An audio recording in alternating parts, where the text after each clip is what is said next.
Hello and welcome once again to John Franklin Presents. My name is Greg Simons. Today we'll be discussing the winged Liberty Head dime, more commonly referred to as the Mercury dime. Here is a fairly good illustration of that coin. I'm sure most of us are familiar with it. The coin was minted between the years 1916 and 1945.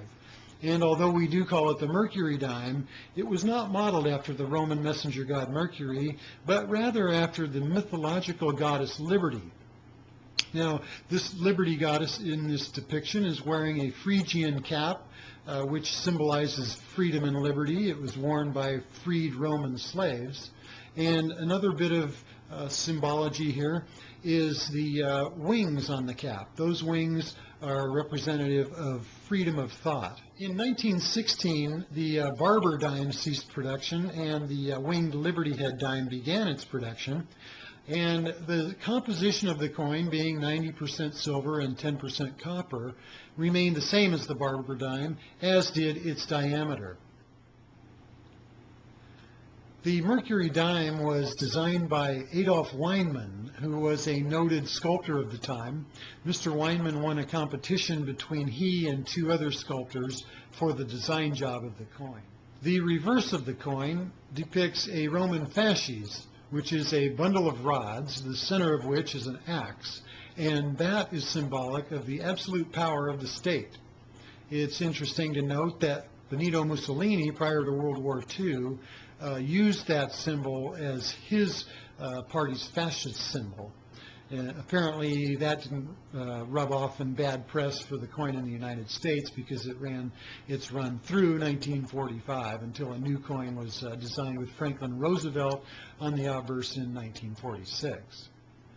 Michael Murata made the observation that there is a curious split personality to a coin that on one side would depict freedom of thought and liberty, and on the other side, the absolute power of the state. The toughest detail for the U.S. Mint in producing these coins was the horizontal bands around the middle of the fasces on the reverse of the coin. It is intended that there be two bands, and collectors will look for what are known as full split band or FSB coins. The full split bands are rare because there was a total mintage of 2.7 billion of these coins, and you can well imagine that pumping that many coins out, you're not going to get the pristine strikes that you might otherwise expect in lower quantity mintages.